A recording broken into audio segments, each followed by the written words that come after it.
साइदा भाभी, नैन को अल्लाह का लाख लाख शुक्र है कि होश आ गया। इस वक्त तो वो दुआओं के ज़रिए से सो रही है। मैं ज़रूर इसके पास रुकती अगर पारिस का मसला ना हो, तो वो घर में अकेली जाग गई तो मुझे ना पाकर डर जाएगी। सायरा नहायत नरमी से साइदा के कंधे पर हाथ रखकर आहिस्ता से कहा। यह भी सच था कि अगर सायरा यहाँ थी तो इनकी तमाम सोचें फिक्रें नैना ही में लगी हुई थी। तो दिल बहुत दूर बादशाह के लिए धड़क रहा था, जिसे वो मेडिसिन देकर सुला कर आई थी। अब जबकि नैना की हालत खतरे से बाहर जाहिर हो गई थी तो इन्हें घर जाने की फिक्र सताने लगी। अरे हाँ सायरा, मैं भी तुमसे यही कहने वाली थी, तुम्हें वाकई इस वक्त पारिस के पास होना चाहिए। हमारे लिए नैन हो या सबा या फिर पारिस, तीनों हमारी बेटियां एक जैसी प्यारी। और पारिस की हालत तो वैसे भी काफ़ी नाजुक है। तुम एक काम करो, मलिक हाउस चली जाओ। यहाँ मैं और माविश हैं, फिर इर्तज़ा साहब भी तो हैं। साइदा के लबो लहजे में वैसा ही प्यार, वैसी ही मिठास जैसी शीरी खुली थी जैसा कि मलिक हाउस के हर फर्द का खासा रही थी। और इस वक्त भी जो परेशानी दुख इनके चेहरे पर नैना के लिए था, वही इस पल पारिस के लिए भी था। नंद भावज का रिश्ता इनका रवायती नहीं था, बहुत मुख्तलिफ थी वो लोग। ऐसी नंद भावज जिसे जो एक दूसरे पर नुक्ताचीनी करती हैं या फिर तानाजनी करके फ़ख्र महसूस करती हैं, एक दूसरे को नीचा दिखाने के लिए किसी भी हद तक जा सकती है। मगर सायरा अपनी दोनों भावज को शादी से पहले भी अजीज़ थी और बेबी की चादर ओढ़ने के बाद भी प्यारी थी। और वही क्या, आलिया मलिक, वो तो जानती अपनी भावजों की, एक दूसरे के गमों खुशी में बिल्कुल एक थी। जब भी तो लोग इन्हें और इनकी बेलौस मोहब्बत को रश्क भरी नज़रों से देखते थे। कितने खुदगर्ज लोगों ने इनकी मिसाली और पायदार मोहब्बत में दरार डालने की भी कोशिश की, मगर हमेशा ही नाकाम रहे। ये वैसे इस तरह के रिश्तों में ऐसी पायदार मोहब्बतें और ऐसी रिश्ते सिर्फ नॉवलों में होते हैं। रियलिटी में इसका दूर दूर तक कोई लेना देना नहीं होता। साइदा भाभी लम्हे लम्हे की इतला देती रहिएगा। मन तो नहीं नैन को छोड़कर जाने का, मगर पारिस इसे नज़रअंदाज नहीं किया जा सकता। इनकी बात पर साजिदा ने सर इस बात में हिलाया था। और ये बहराम कहाँ है? काफ़ी वक्त से दिखाई नहीं दे रहे। इधर उधर तलाशती निगाह दौड़ाई। वो ऑफिस गए हैं, कह रहे थे बहुत ज़रूरी काम है। इनके असिस्टेंट मैनेजर असार अरहम आए थे, जाने इन्होंने क्या कहा कि फ़ौरन इनके साथ निकल गए थे। हो सकता है कोई ज़रूरी काम ही हो। खैर अल्लाह इनको हर कदम पर कामयाब करे। मैं ज़रा एक नज़र नैन बेटी को देख लूँ, फिर मैं विश भाभी से मिलती चलूँगी। दोनों साथ आगे बढ़ी थी। ये लो सर, ये है तुम्हारा पासपोर्ट और वीज़ा। आज रात लंदन की फ़्लाइट है और ये है वो लिफाफा जिसमें साद तिरमिज़ी की तस्वीर है। बाकी इसकी रहाइश कहाँ है, कौन सी कंपनी में जॉब करता है, ये सब तो तुम पहले मालूम कर चुके हो। बहराम मलिक ने सामने बैठे असार अरहम को वो खाकी लिफाफा दिए थे, जिन्हें इसने एहतराम से थाम लिया। आप बिल्कुल बेफिक्र रहिए सर, साद तिरमिज़ी आपको इंशाल्लाह इसी हफ्ते यहीं पाकिस्तान आपके गोल्डन हाउस में मिलेगा। गुड असार, मुझे तुमसे यही उम्मीद है। और हाँ, ये चेक रखो, ये तुम्हारे काम आएगा। चेक असार अरहम के आगे बढ़ाया वो लेते हुए हिचकिचाने लगा। बहराम मलिक ने नोट कर लिया। असार रख लो, इसने हिचकिचा कर ले लिया। थैंक्स सर, और इंशाल्लाह मैं आपकी उम्मीद पर पूरा उतरूंगा। इसने बहराम मलिक को देखा, जिनका चेहरा खतरनाक हद तक संजीदा हो रहा था। एक बात और सर, मेरी मीटिंग कल आसिफ गजाली से पर्ल में हुई थी। इनका कहना है कि वो अपना काम पूरी ईमानदारी और दयानतदारी से सर अंजाम दे रहे, किसी को कोई शक मामूली सा शुबा भी तक नहीं है इन पर। ऑल राइट, इस बारे में हम एक हफ्ते बाद बात करेंगे, मगर इससे ज़रूरी मेरे लिए सात तिरमिज़ी है। अब तुम जल्द यहाँ से निकलो, फ्लाइट छूटने में 1 घंटा बाकी है। बहराम मलिक ने अपनी कलाई में बंधी कीमती वॉच पर एक निगाह डाली। असार अरहम खुदा अल्लाह हाफिज़ कहता ऑफिस से निकल गए। इसके जाने के बाद कितनी लामत नहीं सोची थी, जिसके दरवाह होने लगे कि इसका पर्सनल डिजिट चीख उठा। चमकती स्क्रीन पर इर्तज़ा कॉलिंग झिलमिला रहा था। मम्मा मम्मा, कहाँ हैं आप? हर जगह तलाश करता मैं इनके बेडरूम की तरफ बढ़ा, और जैसे सायर के बेडरूम का दरवाज़ा खोला, किसी की नस्वानी जोरदार चीख इसके कानों के पर्दे छिड़ गई। या अल्लाह, ये कौन सा सूरज रफील है? कहीं गलत घर में तो नहीं आ गया? मगर गलत कैसे हो सकता है? 3 साल पहले जैसा छोड़ कर गया था, सब कुछ वैसा ही तो है। वो मुंह ही मुंह में बड़बड़ाता, कानों में उंगलियां रखे सोफे सेट की तरफ सिमट पड़ा था। और एक नज़र बंद दरवाजे को जरूर देखा, जहाँ से अजीबो गरीब अंदाज में इसके आने की खुशी में इस शानदार तरीके से इस्तकबाल किया गया था। सायरा मलिक हाउस में अपने पोर्शन की सिमत बड़ी निगाह खुले दरवाजे पर पड़ी तो लम्हे भर को चकरा कर रहेगी। पारिस, वो 1000वें लम्हे के हिस्से में अंदर बढ़ी तो निगाह सोफे पर आरामदेह हालत में टीवी देखते ज़माइर हसन पर पड़ी। एलो जी, पारस दा हीरो आ गया जी। अरे ज़माइर, मेरे चांद, आप कब आए? सायरा की आवाज़ पर वो किसी नन्हे मासूम बच्चे की तरह इनके पास दौड़ा और इनके गले लगा। सायरा की आंखों में खुशी और गम के मिले जुले आंसू तैरने लगे। कैसे हैं आप, और आने की इत्तला क्यों नहीं दी? इन्होंने ज़माइर हसन की कुशादा पेशानी को शफ़क़त से चूमा। मगर एक बात जो ज़माइर हसन ने नोट की वो थी सायरा का बतला अंदाज़। इनके मिलने पर वो खुशी, वो मसरत नापैद थी जो एक माँ के अंदर अपने इकलौते बेटे के 3 साल बाद लौटने की होनी चाहिए। वो लंदन गया भी तो इन्हीं की ख्वाहिश पर था, ताकि जॉब एक्सपीरियंस हासिल कर सके। मगर वो ये भी जानता था कि इसकी मम्मा इसकी जन्नत से कितना प्यार करती हैं। और फिर 3 साल की दूरी के बाद मिलना जो चेहरे पर रंग खिला देता है ममता के, वो सायरा के चेहरे पे बिल्कुल मकफूत था, जो ज़माइर हसन जैसे शार्प बंदे की ज़ीरक निगाहों से पोशीदा नहीं रह सका और वो बोले भी ना रह सका। मम्मा, क्या बात है, आपको मेरे आने की कोई खुशी नहीं हुई? मैं तो समझा कि आप बेकरारी से इंतज़ार कर रही होंगी। जब मैं सामने आऊँगा तो खुशी से पागल हो जाएंगी और फिर बहुत सा प्यार करने के बाद सबा की शादी अटेंड ना करने के जुर्म में नाराज़ होंगी। मुझे मनाना होगा आपको, मगर मुझे ऐसा लग रहा है कि जैसे मैंने गलती कर दी यहाँ आकर। वो बिल्कुल ढीला पड़ गया, हर खुशी मानत पड़ गया और अंदाज बिल्कुल शिकायती था, जिसे सायरा ने बगौर नोट किया। अरे नहीं मेरी जान, ऐसा नहीं बोलते, मैं तो बहुत खुश हूँ। खैर आप काफ़ी लंबे सफ़र से हैं, फ्रेश हो जाइए फिर बात करते हैं। सारा ने नरमी से इसके बालों में हाथ फेरा और कोशिश करके अपने डोलते लहजे पर काबू पाया। वो थका हुआ था, इन्होंने सोचा बात लेकर तरोताज़ा हो जाए, कुछ खा ले, फिर अपनी हर प्रॉब्लम शेयर करेंगी। अरे हाँ मामा, ये आपके बेडरूम में कौन है? अचानक इसके समातों में वही नस्वानी चीख पूरे तमतराक से गूंजी। या अल्लाह, पारिस कहीं जाग तो नहीं गई? जमाहिर हसन की मौजूदगी इसके आने से इनके जहन से पता नहीं क्यों पारिस शाह का ख्याल निकल गया, जिसका इन्हें बहुत अफसोस भी हुआ। जमाहिर हसन को नज़रअंदाज किया, वो इस रूम में तेरी से बड़ी थी, मगर जमाहिर हसन को अपना यूँ नज़रअंदाज किया जाना बहुत महसूस हुआ। सर झटक कर वो सायरा के पीछे भागा कर, ये मम्मा क्या है जिससे वो बेखबर है। पारिस, सायरा ने कोने में डरी सहमी दुबकी हुई लड़की को पुकारा, जिसने खौफजदा सुनहरी निगाहें ऊपर उठाईं। सामने सारा को पाकर वो तेजी से उठकर इनकी सिमत भागी और इनकी नरम गर्म आगोश में छुपकर हिचकियों से रो दी। पारिस यानी कीमती पत्थर। पीछे हक तक खड़े जमाहिर हसन के कतास लबों ने बेख्तियार इस नाम को छुआ। जरा देखे तो इस कीमती पत्थर को। कुछ कदम आगे बढ़ा और सायरा के सीने पर छुपी रोती बिलकती इस छोटी सी कमजोर लड़की को देखने लगा, जो बेतरे एक आंसू बहा रही थी। क्या हुआ जान? सायरा मोहब्बत और चाहत से इसे खुद में छुपाए सहला रही थी। मम्मा वो आ गया, मम्मा वो मुझे मारेगा। हिचकियों के दरमियान बस ये इन्हीं चंद लफ्ज़ों की तकरार थी। रहमान शाह की मार वो भूली नहीं थी। जब भी वो मिसेस मैरी से थोड़ी बदतमीजी कर जाती तो रहमान शाह से खूब मसाले लगा लगा कर शिकायत करती और रहमान शाह इस पर बुरी तरह चीखते चंगाड़ते और कभी कभी तो मारने से भी नहीं चूकते। आज भी यही हुआ, वो दवाइयों के ज़ेरे से सो रही थी। ख्वाब भी कुछ इसी किस्म का था कि रहमान शाह से पकड़ने की जान तोड़ कोशिश कर रहा है। इसी बल किसी की ज़ोर ज़ोर से बोलने की आवाज़ उभरी और फिर इसके रूम का किसी ने धड़ से दरवाज़ा भी खोला, तो वह खुद को रोक ना पाई और चीख कर खुद को समेटे वो कमरे के पोशीदा कोने में जा छुपी। नहीं पारिस बेटा, वो नहीं आया और ना कभी आएगा। अच्छा चलो चुप हो, देखो कौन आया। सायरा ने इसके बहते आंसू साफ किए और इशारा सामने खड़े जमाहिर हसन की सिमत किया। ये मेरे बेटे हैं जमाहिर, देखो। वो धीरे धीरे से बहलाने की कोशिश कर रही थी। पारिस शाह ने हौले से सायरा के सीने से सर ऊपर उठाया, पास खड़े शख्स पर एक निगाह डाली। इसकी बड़ी बड़ी सुर्ख आंखों ने इसे फिर से किसी खौफजदा चिड़िया की तरह सहमा डाला, और जिस तरह वो घूर घूर कर इसे देख रहा था, इसका नन्हा सा नाजुक सा दिल धड़क कर रह गया। नहीं, ये गंदा है, मारेगा मुझे। वो चीख कर फिर से सायरा के सीने में मुँह छुपा गई। ला हौला वला कुव्वत। एक तो इसकी सुरीली कानों को लगती चीख, ऊपर से ऐसे अल्फाज जमाहिर हसन बुरी तरह तप कर रह गया और बगैर टाइम जाए कि ये सुलगता व जलता कमरे से निकल गया। पारिस जानू, ऐसा नहीं कहते। सायरा ने इसीलिए बेड पर बैठी थी। जमाहिर हसन का अंदाज भी वो देख चुकी थी, जान की थी कि इसे नहायत नागवार लगा है। यानी कि हद होगी, बेटा इतने साल बाद वापस लौटा, बेटे की नाजबरदानी छोड़कर मम्मी पता नहीं किस पागल बेवकूफ़ के नाज नखरे उठा रही हैं। मूड सख्त ऑफ हो चुका था। सरशारी की सारी उमड़ती खुशी, सारे जज्बे मानित पड़ चुके थे। गुस्से में धम धम करता हुआ अपने बेडरूम में जा बंद हुआ और सारा गुस्सा फिलहाल अपने रूम के दरवाजे पर निकाला था। दूसरे दिन की सुबह से मालूम हुआ कि इसकी मामा की उदासी और परेशानी का सबब क्या है। नैना का बुरी तरह कार एक्सीडेंट हो गया, वो हॉस्पिटलाइज। और पारिसा अली खाला की बेटी, जिसे 18 साल तक छुपा कर रखा गया था। मलिक हाउस में बसने वाले लोगों के एक दूसरे के सच्चे जज्बात के बारे में बखूबी जानता था। मोहब्बत और एहसास की जो मजबूत और इनके बीच एक दूसरे को जकड़ी थी, इसमें वो खुद भी पूरी तरह ताकत से जकड़ा हुआ था। एक ही तकलीफ सबका दर्द और एक ही खुशी सबकी हंसी होती थी मलिक हाउस में। और फिर नैना तो सबको ये अजीज थी, नाजुक सी कांच की गुड़िया बहुत तकलीफ में थी। इस वक्त जमाहिर हसन ने इसकी तकलीफ अपने अंदर भी महसूस की। वो पहली फुर्सत में हॉस्पिटल पहुंचा, वहीं शहराम मलिक और सबा से भी मुलाकात होगी। वो दोनों भी बिल्कुल अभी अभी यहाँ पहुंचे थे और मलिक हाउस जाने की बजाय सीधा नैना के पास आए थे। यहाँ नैना की कंडीशन अभी भी नहायत नाजुक थी। भाई, सबा फ़ौरन अपने अजीज जान भाई जमाहिर हसन को देखते गले लगी। बहराम मलिक ने इन 3 सालों में से जमाहिर हसन की कमी महसूस नहीं होने दी थी, मगर जो जगह जिसकी होती खाली होने पर इसे कोई भी पूर्ण नहीं कर सकता, सवाए इसके। और फिर सबा की शादी में तो वो था भी नहीं। फ़ोन पर मुबारक देना और सामने निगाहों के पास होना अलग बात होती है। बस सबा बहना, आंखें तो खुद इसकी भी नम थी, मगर सबा की भीगी आंखें इसे हमेशा तकलीफ में डाल देती थी। अपने हाथों से इसका भीगा चेहरा साफ किया, चेहरे पर शफकत से हाथ फेरता वो शहराम मलिक की सिमत पड़ा था।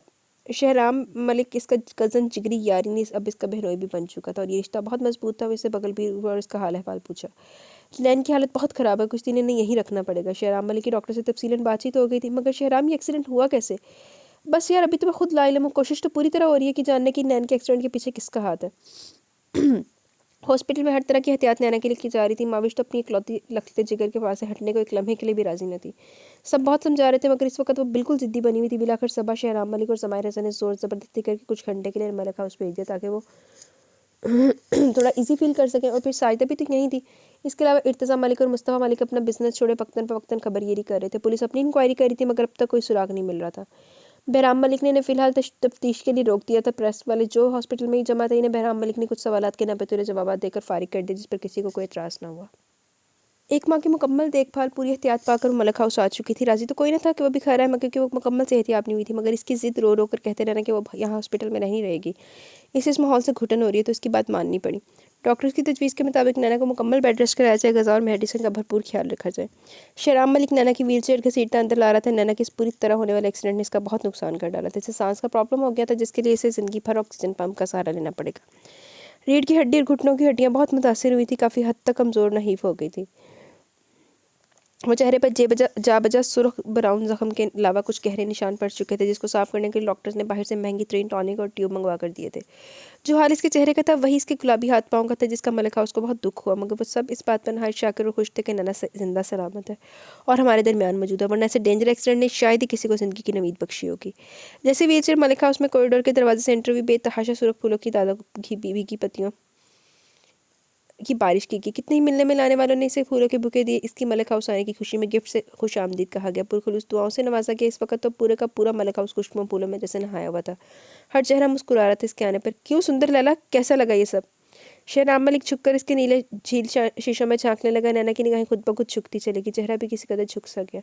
क्या हुआ? शहराम मलिक ने जख्मी ठोड़ी आहिस्ती से पकड़ कर चेहरा ऊपर उठाया। कुछ नहीं, मगर अब तुम ये सुंदर लैला कहना छोड़ दो, क्योंकि अब मेरा चेहरा खूबसूरत नहीं रहा। वो मायूस नहीं थी, उदास भी नहीं थी, क्योंकि वो जानती थी अगर वो जिंदा तो बहुत से लोगों की मोहब्बत और चाहत से भरी दुआएं, किसी की मजबूत असीर मोहब्बत है जिसने से मौत को गले लगाने नहीं दिया। मगर इस पल शहराम मलिक के कहने पर जाने किसी लबों से शिकवा निकल कर नीले नैन के टोरे खुद ब खुद भरने लगे। शहराम मलिक ने प्यार से इसकी खड़ी सितवा नाक सहूलत से दबाई। आप कल भी खूबसूरत और हसीन थी और आज भी बहुत सुंदर है, और ये जो चेहरे के वक्ती दाग है इंशाल्लाह बहुत जल्द गायब हो जाएंगे। हाँ, अगर ये बात आप बहराम भैया से सुनने की ख्वाहिश रखती हो तो ये अलग बात है। शरारे से छेड़ा, जिस पर नैना ने झाम कर बमुश्किल इसके शाने पर हाथ मारा और निगाह चारों से तरफ किसी को तलाश नहीं लगी। मगर बहराम मलिक इसे कहीं नजर नहीं आई। ये हसीन निगाहें जिसे तलाश नहीं है वो इस वक्त यहाँ नहीं, हालांकि नहीं यही होना चाहिए था। नैन किसी और के जुल्फ के असीर तो नहीं हो गया आपके शौहर, नामदार शौहर? जमायर हसन जाने पीछे कब खड़ा हुआ था। आखिर को आप पूरे 30 दिन मलिक हाउस से गायब रहेंगे। शोखी और छेड़ने में वो भी शहराम मलिक के साथ मिल गया। चलो यकना शुद्ध दो शुद्ध, एक शहराम मलिक क्या कम था जो अब तुम भी आ गए। और अब इससे पहले कि तुम दोनों मेरा दिमाग मजीद खाली कर दो, मुझे अपने बेडरूम में जाना चाहिए। मजीद खाली? जमायर हसन की हैरानगी भरपूर थी। लेकिन नैन, ये तो कभी भरा हुआ ही नहीं था। क्यों शहराम? दोनों की हंसी पर वो भी मुस्कुराती। गुड गर्ल, आप इसी तरह हंसती मुस्कुराती रहा करें, बहुत अच्छी लगती हैं। इन दोनों की बरादराना मोहब्बत पर इसका दिल भरा है, मगर दिल में फिर भी एक बात ठहर गई। बहराम मलिक की गैर मौजूदगी सुबह से रात होने को थी, मगर बहराम मलिक का कहीं कोई नामो निशान ना था। माविश ने इसे खाना खिला दिया, मेडिसिन लेकर वो एक नींद भी ले चुकी थी, मगर बहराम मलिक अभी तक घर नहीं आया। इसकी सोचों के दायरे गहरे होने लगे। रात के 9 बज चुके थे। मलिक हाउस भी मेहमानों की आमदो रफ्त से भरा पड़ा था। सबा अभी भी इसे छोड़कर नीचे गई थी। वो अपने रूम में बिल्कुल तनहा अकेली रह गई थी। साथ था कुछ तो इसकी सोचें, जिसमें सिर्फ और सिर्फ बहराम मलिक था। Welcome to again Malik house. वो सोफे की बैक से टेक लगाए आंखें मुंदे लेटने के अंदाज में बैठी थी, जब भी जानी पहचानी खुशबू ने से अपने हसार में कैद किया। आंखें खोली, सामने Bahram Malik red and white rose का खूबसूरत बुके लिए से तक रहा था। नैना ने अपना बिखरा दुपट्टा सही किया। बहराम मलिक ने बुके साइड में रखा और सोफे पर आराम से बैठ के, कैसे क्यों? अब कुछ बेहतर? सुबह से नजर नहीं आए, कहीं गए हुए थे? नहायत आम सा सवाल आम से लहजे में पूछा गया। चंद पल वो खामोशी से देखता रहा। हाँ, शहर से बाहर गया था किसी ज़रूरी काम के सिलसिले में। खैर तुम सुनाओ, मलिक हाउस में एंट्री कैसी लगी? बात का रुख नहायत सूरत से दूसरी जानिब मोड़ा, जो नैना को बहुत बुरी तरह महसूस हुआ, मगर वो सर छटक कर रह गई। शानदार, ये सब तुमने किया था ना? मेरे अलावा और कोई है जो ये सब करे? मध्यम सरगोशी पर वो दिलकशी से मुस्कुरा दी। बहराम मलिक ने ता देर इसकी दिलकश मुस्कुराहट को तका। एक बात पूछूं? बहराम मलिक ने इस मुख्तसर सवाल पर वो लम्हे भर चौंकी। इसे भला कब पूछने कहने की इजाज़त क्यों पेश आई थी? आज बहराम मलिक क्यों पराया सा लगा इसे? हो सकता है वहम हो। अपनी सोच को झटक कर बहराम मलिक को देखने लगी। सिर्फ इतना ही बोल पाई, तुम मुझसे कितनी मोहब्बत करती हो? अरे ये क्या सवाल है? फिर भी बताओ ना। नैना ने खामोशी से अपने हाथों को देखा, थोड़ी देर बाद बोली, यही मोहब्बत का सबूत क्या कम है कि आज इस वक्त मैं यहाँ तुम्हारे सामने मौजूद जिंदा सलामत हूँ। हया से कहते इसके पिंक लबों पर शर्मीली मुस्कुराहट रेंगी। बहुत गौर से देख रहा था बहराम मलिक इसका मुस्कुराता दिलगनशी चेहरा। इसकी शर्माहट और घबराहट हया से बोझल दहकते रुखसार पर सायफिन घनेरी पलकें भीगे लबों का चौड़ा झुकी निगाहें। किसी शय ने भी तो बहराम मलिक को इस हसार में न जकड़ा था। इसके देखने में कोई गरमाइश लो देती मोहब्बत न थी। दिल इस अंदाज में धड़का न था जो आज से पहले धड़कता था। मगर इसके बरक्स नैना खुद को पिघलता महसूस कर रही थी। इसके दिल की धड़कनें बढ़ने लगी थी। बहराम मलिक की इस तरह देखने पर बहराम मलिक ने बढ़कर इसका जख्मी गुलाबी हाथ, जिसे वो एक दूसरे में पेवस्त किए हुए थी, वो दोनों हाथ अपनी मजबूत चौड़ी हथेली में ले लिए, कैद कर लिए। नैना ने निगाह उठाकर इसे देखा। सही, मगर मैं भी ये भी जानना चाहता हूँ कि तुम्हारी इस मोहब्बत में एतमाद कितना है? एतमाद? मैं समझी नहीं बहराम। नैना, मोहब्बत की पहली सीढ़ी का नाम ही एतमाद है। क्या तुमने ये सीढ़ियाँ तय की हैं? इसके अलावा हमारे मजबूत रिश्ते में इस लफ्ज़ की कितनी अहमियत है? वो बगौर इसकी नीली झील आंखों में झांक रहा था। सीढ़ियाँ? एतमाद? बहराम, मेरी कुछ समझ में नहीं आ रहा, तुम क्या बोल रहे हो? वो उलझने लगी इसकी जुबानी बातों से। वो समझी थी कि बहराम मलिक से कुछ बातें करके थोड़ा रिलैक्स फील करेगी, मगर इसकी उलझन ज़्यादा बातों ने इसका सर चकरा दिया। सर में लगे टांकों में टीस उठने लगी। चकराते सर को वो दोनों हाथों से थाम गई। क्या हुआ नैना, दर्द हो रहा है? वो परेशान हो उठा और वो तड़प कर इसके सर पर हाथ रखा। नहीं ऐसा कुछ नहीं, शायद थक गई हूँ, प्लीज़ सबा को या अम्मी को बुला दो, मैं सोना चाहती हूँ। अरे तो पहले कहा होता, बिल्कुल बेवकूफ़ हो। इसके लाख मना करने झिझकने की परवाह किए नरमी से इसके नाजुक वजूद को मजबूत बांसुओं में भरकर बेड पर आहिस्ती से लेटा दिया। ब्लैंकेट उस पर अच्छी तरह डाल दिया। अब ज़्यादा सोचना मत, आंखें बंद करो, पुरसुकून होकर सो जाओ, आगे का काम मैं खुद संभाल लूँगा। सर थपकता लाइट ऑफ करता हुआ बाहर निकलता चला गया। इसके जाने के बाद भी नैना ने आंखें तो मौन दी, मगर नींद सारी रात बेकल बेचैन का रखा था। नैना की तरफ से ज़रा इत्मीनान हुआ। मेहमानों के आने जाने का जोर टूटा तो सबने पुरसुकून सांस भरी, मगर नैना की देखभाल में फिर भी किसी ने कोई मामूली सी कोताही भी ना की थी। चलिए भाई, ज़रा मलिक हाउस के एक नए इजाफे से मिलते हैं। शहराम मलिक ड्रेसिंग टेबल के आगे खड़ा अपने घने स्याह बाल बना रहा था और मुखातिब मिरर में नजर आते सबा के दिलकश अक्स से था। आहिस्ता आहिस्ता इन्हें साजिदा ने सारी बात तफसीलन बता दी थी, बल्कि अच्छी तरह समझा भी दी थी। बहुत खुशी हुई थी, दिल में सनत हुई थी, नहीं ये जानकर कि आलिया पप्पो की कोई बेटी भी, और वो जल्दी से मिलना भी चाहते थे। मगर मलिक हाउस मेहमानों से भरा हुआ था, इसलिए फिलहाल इन्हें सायरा के पोर्शन में जाने से मना कर दिया, क्योंकि पारिश शाह के लिए वो कोई रिस्क नहीं लेना चाहती थी। शहराम मलिक और रहमान शाह और महरीन से मजीद नफरत होगी। बस नहीं चला था कि इन दोनों के टुकड़े टुकड़े करके गिद्ध जैसे परिंदे को खिला दे, और वो शायद इसका हिसाब लेने रहमान शाह और महरीन के रूबरू हो भी जाता, मगर बहराम मलिक ने इसके उबलते गुस्से को संभाला और कहा, इस तरह पारिश शाह की कीमती जिंदगी को खतरा हो जाएगा। इसलिए वो चुप बैठ गया था। मैं तो मुकम्मल तैयार हूँ, आप ही की तैयारी है जो ख़त्म होने का नाम नहीं ले रही। तनक कर जलता भुनता जवाब मिला, जिस पर शहराम मलिक हंसता चला गया। सबा को छेड़ने में से बड़ा मजा आता था। वो हमेशा से सताकर लुत्फ लिया करता था। इस वक्त भी यही हुआ। यार समझा करो ना, एक खूबसूरत हसीन और जमील लड़की से मिलने जा रहा हूँ, तैयारी में तो वक्त लगेगा ना, लगेगा ही। ब्रश टेबल पर रखते परफ्यूम की महंगी तरीन शीशे उठाकर खुद पर वाफर मिकदार में स्प्रे किया। खुशबू से पूरा कमरा महक उठा। सबा इसके जवाब पर ना सिर्फ पूरी तरह तप कर रहेगी, बल्कि इसकी निकसक तैयारी को घूर कर रहेगी। पैर पटकती हुई बेडरूम से बाहर निकली, मगर इसकी बड़बड़ाहट शहराम मलिक की समातों में जरूर महफूज हुई थी। चलिए फिर आपकी तैयारी में डैडी के सामने पेश करती हूँ। शहराम मलिक घबरा कर जल्दी से बाहर निकला, क्योंकि सबा से हर तवक्का की उम्मीद की रखी जा सकती थी। वो दोनों सायरा के बड़े और खूबसूरत से ड्राइंग रूम में एक साथ इंटर हुए, और इस खाली बड़े से ड्राइंग रूम में सिर्फ एक ही नफूस था, और वो नया चेहरा पारिस शाह का ही हो सकता था। मगर वो सोफे पर अकेली बैठी क्या कर रही थी, यही देखने वो चुपचाप आगे बढ़े। अपने दाएं हाथ की मुट्ठी बनाए अंगूठा खड़ा किए वो हवा में जहाज़ की तरह चला रही थी। फिर अपने आंखों के सामने की बहुत घूर घूर कर अपने खड़े अंगूठे को देखने लगी। फिर जल्दी से अपने मुंह में रख लिया, जैसे इसका अंगूठा इसे कोई छीन लेगा। किसी छोटे नासमझ पेपर व बच्चे की तरफ अंगूठा इसे चूसने लगी, जैसे वो कोई दूध की फीडर हो। शहराम मलिक और सबा की आंखें पारिश शाह के इस बचकाना अमल पर खुली की खुली रहेगी, बल्कि शहर मलिक ने जुबान का जाविया ही बिगाड़ लिया, मुंह का जाविया बिगाड़ लिया। गंदी लड़की। शहराम मलिक की मध्यम सरगोशी खामोशी में भरपूर गूंजी। अपने में पूरी तरह मगन पारिशा के कान खड़े हो गए। झट गर्दन इस तरह आवाज़ की सिमत घुमाई। सामने नए चेहरों को अपनी तरफ देखता पाया तो डर कर खड़ी हो गई। मम्मा चीखती किचन की जानिब तेजी से भागी, जैसे मुकाबला रेस में हो। या अल्लाह, क्या चीज़ है? शहराम मलिक ने इसके तेजी से भागने वाले रास्ते की तरफ देखा। सबा ने पहले शहराम मलिक को ना समझी के अंदाज में देखा, फिर खुद भी किचन की तरफ बढ़ी। क्या हुआ जान, कौन आया? सायरा से लिपटी अंगूठा चूसती पारिशा को उन्होंने प्यार से देखा। वो किचन में बर्नर के आगे खड़ी इसके लिए नूडल्स बना रही थी। दरवाज़ा तो लॉक ही रहता था, और इस लॉक दरवाजे की चाबी ज़माहिर हसन और सबा के पास ही होती। ज़माहिर हसन से वो कुछ मानूस होने लगी थी, फिर सबा ही होगी। वो इस अपने से लगाए किचन से बाहर चली गई। सबा जो अंदर आ रही थी वही रुकी। ओ पारिस, ये सबा अपी आपकी बड़ी बहन। शहराम मलिक और सबा के सलाम का जवाब देकर इन्होंने सबा को मुस्कुरा कर देखा। और ये अंगूठा निकालो मुँह से। इन्होंने अपने हाथों से इसका हाथ खींच कर पीछे किया। 18 साल की औरत इतनी आसानी से तो नहीं जाएगी। रफ्ता रफ्ता इसकी बुरी आदतें सायरा छुड़वा पाती। सायरा के अंगूठा निकालने पर जैसे इसका मुंह बिगड़ा, इस पर शहराम मलिक की हंसी छूट गई। सबा ने सिर्फ मुस्कुराने पर इक्तफा किया और इसके पास पड़ने लगी, मगर पारिशा सायरा की पुष्ट पर जाप छुपी और मजबूती से इन्हें पकड़े हुई थी। आओ ना, मैं तुम्हें बहुत सारी चॉकलेट दूंगी, बल्कि देखो मैं तो लेकर भी आई हूँ। सबा ने अपने ब्राउन बैग से अपने बहुत सारी महंगी कैंडीज़ निकाल कर इसके सामने की। जाओ पारिस, आप ही अच्छी हैं। सायरा ने इसका हाथ थामा, मगर वो टस से मस नहीं हुई, तो सबा खुद ही मजीद आगे बढ़ी। बहला फुसलाकर चॉकलेट का लालच देकर इसे अपने साथ सोफे पर ले आई। चॉकलेट वो बिल्कुल बच्चों की तरह खा रही थी, पूरे मुंह पर लगी हुई थी, और इसके रैपर्स इधर उधर बिखेर दिए। सबा बहुत प्यार से इसे देख रही थी। अरे वाह, सबा आई है। ज़माहिर हसन ने दूर से ही हाँक लगाई, और सबा के सर पर हाथ रखने के बाद शहराम मलिक से बगलगीर हुआ और इसी के साथ सोफे पर बैठ गया। निगाह पारिस शाह पर ठहर गई। वो जिस गंदगी से खा रही थी, इसे कराहियत आ गई। इससे नफासत पसंद सलीकामंद बंदे के लिए मामूली सी भी गंदगी बड़ी बात थी कि वो बर्दाश्त कर ले। ए लड़की, ये किस तरह खा रही हो, और ये गंदगी क्यों फैला रही है? वो टोके बिना नहीं रह सका, मगर पारिस शाह को उसका टोकना नहायत नागवार गुजरा। तुझे इससे क्या? टका सा जवाब ज़माहिर हसन के मुंह पर मारा, जिस पर वो इसे घूरे बिना न रह सका, जबकि साथ बैठे शहराम मलिक अब इसे बोलते सुना था। 2 घंटों में इसके लबों से चंद अल्फाज पाओ हुए, पढ़ना सबा की बातों पर तो बस चॉकलेट खाते हुए गर्दन ही हिला रही थी, मगर इसके अंदाजे तो हाथों पर इसका मुंह खुले का खुला रह गया। जहाँ तक इसके इल्म में था, मलिक हाउस के मुलाजमीन तक अदब अदाब वाले थे, तमीज़ से पेश आने वाले। फिर ये लड़की तो खास थी, इसकी ज़ुबान इतनी खुली, इतनी बदतमीज़ी के बड़ों से कैसे पेश आ जाता है, इसके मैनेज नहीं है इसे। अब वो क्या जाने के पारिश अदब और अदब, एहतराम और इज़्ज़त की मंजिलों से नाबलदी थी। पारिस बेटा, मना किया था ना, ऐसे नहीं बोलते, बड़े भाई हैं आपके। सायरा इसी वक्त वहाँ आई थी। पारिस की गुफ्तगू, अंदाज और जमाई का गज़बनाक होकर घूरना वो देख चुकी थी। तौबा करे मम्मा, ये मेरी बहन हो, मेरी तो सिर्फ एक ही बहन काफ़ी है। ज़माहिर हसन को बहुत नागवार बल्कि बुरा लगा मम्मा का इस बदतमीज़ और बेअदब लड़की से इसका कोई भी रिश्ता जोड़ना। पुत्र भैन बनाया ना, भैन का तो तेन भैड़ा ही लगना, इसी अगर जाके तो आप ही रिश्ते जोड़ेगा।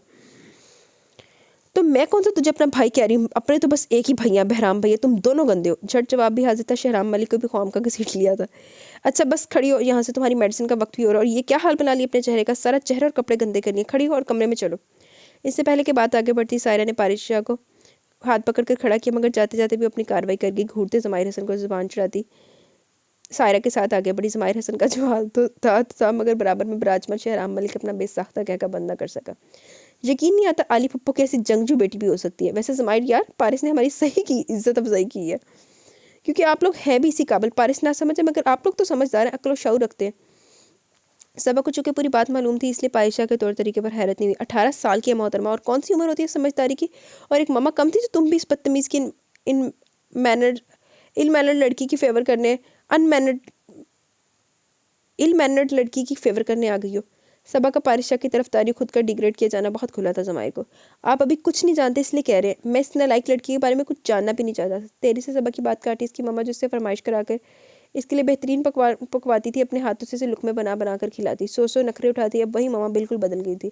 पारिशा के अलावा तो जैसे इन्हें कुछ नज़र ही नहीं आता था। और फिर सबा जो इसकी गलत बात पर भी लब्बैक कहती है, पारिशा के लिए इसकी फेवर में बोलने से मजीद सरतपा सुलगा गया, बल्कि अब तो मुकम्मल तौर पर पारिशा से जेलस होने लगा। सबा ने नहायत दुख से मुँह फेरे ज़माहिर हसन को एक नज़र देखा। वो जानती थी इसके भाई का दिल बहुत बड़ा है, दरिया दिल इंसान है, मगर जाने क्यों पारिस के मामले में क्यों इतना तंग नज़र हो गया था। वो खड़ी हुई और सायरा के बेडरूम में जा घुसी। सायरा के बेडरूम में जा घुसी, जहाँ वो पारिसा की दिलो जान से नाज पर दारियाँ उठा रही थी, उसके लामानी सवालों के जवाब दे रही थी। पारिसा की मासूमियत पर सबा धीरे से मुस्कुरा दी। जाने ज़माहिर भाई, आपको पारिस की मासूमियत क्यों नज़र नहीं आती। सबा को फिर से ज़माहिर का रवैया पारिसा के साथ याद आ गया। घर में सबने इसे हाथों का छाला बना लिया। तकरीबन सभी ने अपनी अपनी एक्टिविटीज़, अपनी मीटिंग से कुछ दिनों तक मुलतवी कर दिया, सिवाय बहराम मलिक के, जो सुबह के रात को लौटता था। मगर पूरे दिन में सिर्फ 1 घंटा वो नैना को ज़रूर देता, मगर इस घंटे में धीरे धीरे कमी होने लगी। वो यहाँ चौंक सी गई, बहराम मलिक की झिझक, इसका कितराना, नज़र चुरा के निकल जाना, वो इस कैफियत को समझ नहीं पा रही थी। आज तो इसकी समातों ने वो बात सुनी जो याद वो ज़िंदगी भर तसव्वुर भी ना करती। बहराम मलिक माहिर रहमान के साथ क्लब, इसके फ्रेंड से ना सिर्फ मिला, बल्कि रात का कैंडल लाइट डिनर शानदार से रेस्टोरेंट में भी साथ किया। इस वक्त भी अपने बेडरूम में था, और माहिर रहमान इसे लेने आई थी। वो इस वक्त हाल में व्हील चेयर पर बैठी थी, जब भी सामने से आती उरिया लिबास में मलबूस माहिर रहमान पर नजर पड़ी, और माहिर रहमान ने इस पर एक हकारत भरी निगाह डाली और नज़रअंदाज करती ठक ठक सीढ़ियाँ चढ़ती चली गई।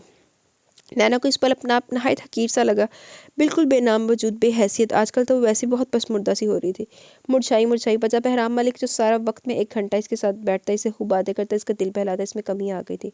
अब तो मुश्किल 5 मिनट भी बैठ जाता तो बहुत था। इस बात पर साजिदा ने तो अच्छी खासी क्लास भी ले डाली इसकी, मगर इनकी डांट पर इस पर असर नदारत।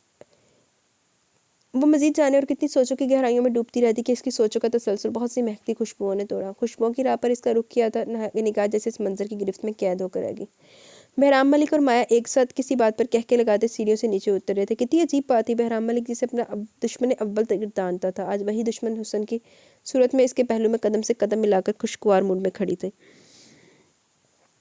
आज नैना के तमाम तसव्वुरात, तमाम ख्यालात चकनाचूर हो गए। इसका मान टूटकर रेजा रेजा हो गया, जिसे समेटने में शायद ज़माने भी कम थे। वो माहिर रहमान के साथ हर सू खुशबू बखेरता, कहके लगाता, इससे आगे निकल गया, बगैर इसकी परवाह किए, बगैर एक निगाह गलत डाले। कितना दुखा था इसका नाजुक दिल इसकी कजदाई पर। मोहब्बत की कौन सी अदा बहराम मलिक, निगाहें दा दूर होते बहराम मलिक की पुष्ट पर लगी थी। जैसे जैसे वो दूर होता जा रहा था, इसका ध्यान कमज़ोर होता जा रहा था, दिल खाली होता जा रहा था। ना चाहते हुए भी जलती निगाहों से चंद कीमती मोती टूटकर इसका जख्मी रुखसार भिगो गए। और सुनाओ स्वीटी, कहाँ तक पहुँचा प्लान। महरीन ने टीवी देखती माया को मुखातिब किया। माया ने एक निगाह पास बैठी मेहरीन को देखा, फिर रिमोट से चीखते टीवी को ऑफ कर दिया और सारी त्वचा मेहरीन की जिम्मे मबजूल कर दी। मम, मैं बहुत परेशान हो गई हूँ इस सारे खेल से। जानती है मम, वो मेरे करीब आने लगा, नज़दीक से नज़दीक होने लगता है। मम, मुझे इससे डर लगने लगा। अरे जान, इसमें डरने की क्या बात है? मम, आप जानती हैं मुझे बहराम मलिक से किस कदर नफरत है। वो जिच होने लगी। आई नो माई डियर, पर हमारा मकसद भी तो पूरा नहीं हुआ ना। बहराम मलिक की तमाम प्रॉपर्टी अपने नाम करवा कर इसे अपने कदमों में झुकाना, इससे हमारी बेइज्जती तो इनका पूरा बदला लेना और मलिक हाउस की बुनियाद खोखली करनी, यही तो हमारा मकसद है। मैं जानती हूँ मम, मगर बहराम मलिक के इरादे भी मुझे कम खतरनाक नहीं लग रहे। इसकी निगाहों में आज का मंजर घूम गया जब बड़ी बेबाकी से इसने अपने अब किसी ब्रेड फ्रेंड के सामने इसकी कमर में हाथ डाले, अपने से करीब तर किया और तारुफ ये करवाया कि she is my wife. Anyways, इसे छोड़ो, ये बताओ तुमने बहराम मलिक की प्रॉपर्टी में से अपना आधा हिस्सा मांगा, क्या बना इसका? शातराना सोचने ने अपना काम शुरू कर दिया था। क्या बना मॉम? इसने आज ऑफर किया कि मलिक इंडस्ट्रीज ज्वाइन कर लूँ और माया फैक्ट्री में मुझे अपना पार्टनर बना लो। वॉट? इनकी आवाज़ कुछ ऊंची होगी। तुमने कहीं हामी तो नहीं भर ली? मम, अगर मैंने हामी नहीं भरी तो कुछ कहा भी नहीं, तो क्या हम खुला कर दावा दायर कर दें? मम, क्या हुआ आपको? क्या रीज़न देंगे हम अदालत को? और जानती हैं, आज बहराम मलिक ने एक और बात भी कही है मुझसे कि वो मुझे जल्द ही रुखसत करा के मलिक हाउस ले आएगा। माया के अंग अंग से बेजारी थकन जाहिर थे। ये बहराम मलिक तो हमारी सोचों से ज़रा चालाक होशियार निकला। जहरखंद लहजे में इसके लिए नफरत ही नफरत छिड़ रही थी। इन्होंने बगौर माया का उलझा उलझा बेजार चेहरा देखा। वो समझ सकती थी माया के बहराम मलिक से शदीद नफरत। इन्होंने हाथ बढ़ाकर इसका सुर्ख रुखसार थपथपाया। डार्लिंग, तुम ज़रा फिक्रमंद मत हो, इसके लिए हमें कुछ और सोचना पड़ेगा। रहमान आ जाए, फिर बैठकर तसल्ली से बात करते हैं। माया ने एक गहरी सांस खारिज की और उठ खड़ी हुई। रुख अपने बेडरूम की तरफ था। मेहरीन ने बगौर इसकी थकी हुई चाल देखी। सोफे पर सायरा बैठी अपने स्टूडेंट्स के रजिस्टर चेक कर रही थी और इन्हीं के बराबर में बैठी पारिशा, जिसे वो आजकल जोर ज़बरदस्ती करके पढ़ा रही थी। अभी भी नया कलम चलाना सीखा था, इसलिए मिनटों का काम घंटों में करके दिखाती। इस वक्त भी सायरा ने इसे A to Z करने को दी थी और सायरा की सिम से रुख फेरे बाएं हाथ में कलम थामे अपना होमवर्क कर रही थी। साथ अंगूठा चूसने का अमल भी जारी था। वो जानती थी कि ममा के ऐसा नहीं करने देंगे, इसलिए छुप कर इनकी निगाहों से अपना पसंदीदा शौक पूरा किया करती थी। ब्रीफ के स्थान में ज़माहिर हसन अंदर दाखिल हुआ और इस दिलचस्प मंजर पर होने से ना सिर्फ मुस्कुरा दिया, बल्कि आहिस्ती से सायरा को इसकी सिम देखने का इशारा भी कर दिया। सायरा ने चेहरे का रुख पारिस की सिम घुमाया था। पारिस, सख्ती से तनबीह की गई। पारिस से इनकी आवाज़ पर सटपटा के रह गई। झट अंगूठा मुंह से निकाला। सुनहरी निगाहें पास खड़े मुस्कुराते ज़माहिर हसन को घूरने लगी। समझ गई इसने शिकायत लगाई है। नखूद से मुंह फेर कर अपना काम करने लगी। मम्मा कर लिया, अब मैं जाऊँ? कॉपी सायरा के हाथ में पकड़े रजिस्टर पर रखती थी। सायरा ने पारिश जाके किए काम पर निगाह दौड़ाई। काम बिल्कुल ठीक था, थोड़ा गंदगी से किया था, मगर वो जानती थी मेहनत तो दिल लगाकर पड़ेगी तो जल्दी इंप्रूवमेंट करेगी। हाँ जाओ, मगर अंगूठा मुंह में नहीं जाना चाहिए। जाने की इजाज़त के साथ वार्न भी ज़रूरी था। वो खुशी खुशी गर्दन अस्पात में हिलाती सबा के रूम में चली गई। मम्मा, मैं फ्रेश होकर आ रहा हूँ, आप प्लीज़ एक कप कॉफ़ी गर्म कॉफ़ी बना दीजिए। ज़माहिर हसन कहता अपनी जगह से उठ खड़ा हुआ और अपने बेडरूम में चला गया। सायरा ने रजिस्टर्स तमाम चेक कर लिए। वो सब टेबल पर रखे किचन में चली गई। इसने सबा की वार्डरोब खोली। इसमें ढेर सारे अच्छे अच्छे फैंसी कपड़े लटके हुए थे, जिसमें से पारिस ने एक हैंगर उतारा। आतिशी गुलाबी चमकीला भड़कीला टिशू शलवार कमीज और दुपट्टे पर दबके जरी का काम हुआ था। इसकी निगाहों को वो सूट बहुत अच्छा लगा। सूट लिए वो वॉशरूम में उसकी शोक कलर पहनकर कदावर आईने के आगे खड़ी होगी। ड्रेस इसे नहायत ढीला और लंबा था, मगर इसे इस बात से कोई फ़र्क नहीं पड़ता था। बस वो ये देख रही थी कि इस कलर में बहुत प्यारी लग रही है। बच्चे जैसी मुस्कान समेत वो ड्रेसिंग टेबल के पास आ खड़ी हुई, जहाँ नहायत कीमती और महंगी कॉस्मेटिक्स का सामान बिखरा पड़ा था। इसने सबके ढक्कन खोल दिए। फेस पाउडर चेहरे पर जैसे तैसे थपथपाया, जिससे जगह जगह स्किन वाइट हो गई थी। जो मेकअप समझ में नहीं आई, इसे ऐसे खुला छोड़ दिया। लिपस्टिक उठाई और मिसेस मैरी को अक्सर लगाती देखती थी, वैसे ही अमल अपने पतले से होंठों पर दोहराने लगी। अब पहली बार लगा रही थी, बहुत बुरी तरह लगी। होंठों के साइडों पर बिखर कर फैल गई, जिसकी इसे कोई परवाह न थी। जब अपनी मतलूबा शे लगा चुकी तो ड्रेसिंग टेबल की दराज खोली। वहाँ वेलवेट के कुछ बॉक्स पड़े थे। इसने सारे बॉक्स बाहर निकाल लिए। सारे खोले गोल्ड के नेकलेस, 2-3 अपने नाजुक सी पतली गर्दन की जीनत बना लिया। अब वैसे तो समझ में ना, इसलिए इन्हें ऐसे ही रहने दिया। हाँ, गोल्ड रिंग सारी मखलूती उंगलियों में डाल ली थी। इसके अलावा कुछ गोल्ड की नाजुक सी चूड़ियाँ और जुड़ाव कंगन थे, वो सब अपनी पतली नाजुक सी कमज़ोर सी कलाइयों में डाल ली। अगर हाथ नीचे गिराती तो सब चीज़ें, चूड़ियाँ, अंगूठियाँ नीचे गिर जाती। जब पूरी तरह तैयार होगी तो दुपट्टे को साइड पर डाला, जो आधा निशाने पर और आधा फर्श पर झूल रहा था। एक बार पूरी निगाह अपने अक्स पर डाली, वो बाहर निकल आई ताकि अपनी की गई आराइश पर मम्मा से दाद तो तारीफ वसूल कर सके। मम्मा। साहिर और ज़माहिर हसन की निगाह एक साथ सिमत उठी। काफ़ी कड़वा तलख घूंट भरते ज़माहिर हसन को ज़बरदस्त अछू लगा, जबकि सायरा फ़ौरन खड़ी होकर इसके पास आ गई। पारिस ने ये क्या हाल बना लिया तुमने अपना, और कहाँ से मिला ये सब? इन्होंने नरमी से पूछा। ज़मीन को छूता दुपट्टा सही किया। वो ना सबा पी है, इन्होंने मुझे कहा था कि ये सब कुछ अब मेरा है। मम्मा, मैं कैसी लग रही हूँ?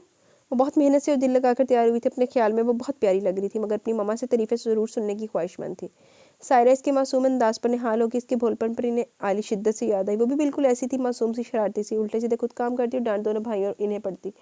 मम्मा बताएं ना मैं कैसी लग रही हूँ। अब किसने सोचों में डूबी सायरा को पूरी तरह झंझोड़ डाला। मेरी बेटी बहुत प्यारी लग रही है, बिल्कुल किसी खूबसूरत शहजादी की तरह। इन्होंने इसका चेहरा अपने हाथों में भरा और चमकती पेशानी चूम ली। क्या मम्मा, आप भी, ये तो खुद पागल है, आपको भी पागल कर देगी। ज़माहिर हसन मुस्कुराता हुआ वहीं चला और इस सूरत हाल पर अपना कमेंट पास करना ज़रूरी समझा और यही कहना पारिस से आकर गजबनाक हुआ साबित हुआ। मैं पागल नहीं, तू पागल, तेरा बाप पागल, तेरा पूरा ख़ानदान पागल। वो सियानी होकर ज़माहिर हसन को चीख चीख कर गालियाँ दे डाली, जो ज़माहिर हसन सहन न कर पाया। Just shut up! जोरदार थप्पड़ पारिशा के चौरा तबक रोशन कर गया। गुस्से की जगह वहशत दहशत ने ले ली। वो वैसी खौफजदा चिड़िया की तरह सहम सी कि जहन बहुत पीछे चला गया, जहाँ रहमान शाह और मिसेस मैरी ऐसे इसके मुंह पर मारा करती थी और वो यूं सहम कर डर कर सुकड़ सी जाती। सनसनाते रुखसार पर कपकपाता हाथ रखे सुनहरी निगाहों में वहशत डर भरे वो सीधा सायरा के बेडरूम में भागी, ताकि इससे इसकी अंगारा आंखों से छुप जाए। वहाँ खड़ी सायरा, जिन्होंने ज़माहिर हसन के रद्द-ए-अमल पर दहल कर हाथ रखा था। पारिशा की बिखरती हालत पर इनके हवासों ने काम करना शुरू किया, वो जो चंद पल के लिए बिल्कुल सुन पड़ गया था। गम और गुस्से की शिद्दत से सुर्ख होती ज़माहिर हसन पर पहली बार वो हाथ उठा बैठी। मम्मा! गो के चांटा नहायत हल्का और कमज़ोर था, मगर तज़हीक काफ़ी नहीं थी। ज़िंदगी में पहली बार हाथ उठाया था, वो भी गलत बात पर। आपने हिम्मत कैसे कर ली पारिस पर हाथ उठाने की? मैं देख रही हूँ, जब से आपकी मुलाकात पारिस से हुई, आपको वो नापसंद ही रही है।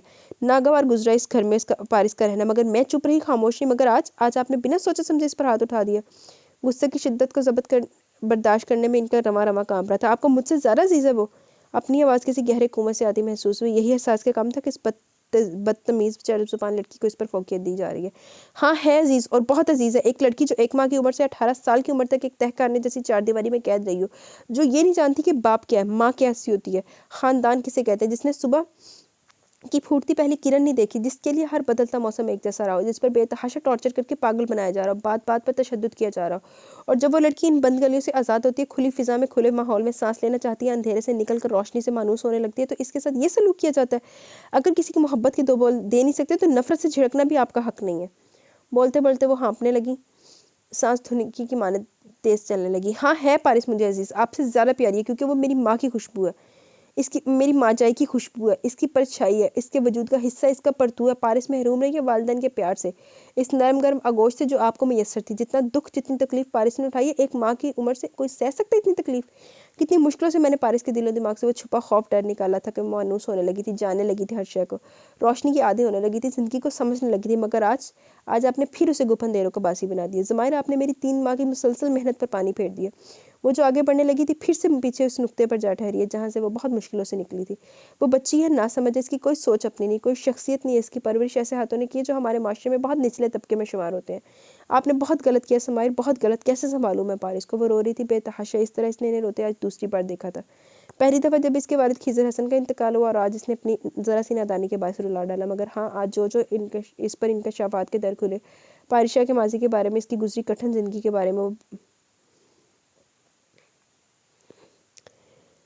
वो बिल्कुल शॉक होकर रह गया। एक सख्ता तारी हो गया था इस पर। इस छोटी सी लड़की ने इतनी तकलीफ़ें, इतनी अज़ियतें उठाई हैं, और वो भी अगर ज़िंदा तो इसके वालिदैन की कोई बड़ी नेकी, कोई दुआ है। कितनी देर तक वो इसी जगह खड़ा रहा, इसकी हर सोच में पारिश जाती। सारा तो जाने कब की वहाँ से जा चुकी थी, मगर वहीं खड़ा खला को घूरता रहा। इसे आज अपनी नादानी, अपनी नासमझी पर बहुत शिद्दत से अफसोस हुआ। अपनी बेखबरी पर जी भर कर गुस्सा भी है। खुद को खूब लानत मलामत भी की कि अब तक पारिशा का दिल दुखाता चला आ रहा था, जो बहुत छोटा नाजुक एहसास था, और आज तो एक बहुत बड़ा गुनाह भी कर बैठा था, अपनी मम्मा को रुलाकर, जो कभी खुद से वादा किया था कि इनकी आंखों में मामूली सी नमी भी ना आने देगा।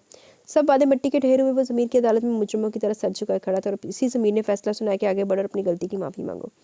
वो आहिस्ती से चलता हुआ सायरा के बेडरूम की सिमत है। बस जानू, ऐसे नहीं रोते, शाबाश, चुप हो जाओ। इसकी हिचकियाँ नहीं रुक रही थी। खूबसूरत सुनहरी आंखों से बरसात की झड़ी जारी और सारी थी। सायरा के सीने में छुपी वो इन्हें भी रुला रही थी। वो गंदा है, इसने मुझे मारा, वो ख़राब है, इसने मुझे मारा, मम्मा मैं इससे नहीं बोलूँगी। वो छोटे से मासूम बच्चे की तरह शिकायतें कर रही थी। हाँ हाँ बेटा, तुम इनसे बिल्कुल नहीं बोला, आप चुप हो जाओ। नहायत प्यार से इसका पूरा फीका चेहरा साफ किया। इसके एक एक गिरते आंसू से इन्हें तकलीफ हो रही थी, तड़प रही थी। वो अंदर ही अंदर ऐसा महसूस हो रहा था जैसे इनकी आली रो रही हो। हालांकि आलिया मलिक की आंखों में हल्की सी नमी भी नहीं आने दी थी किसी ने।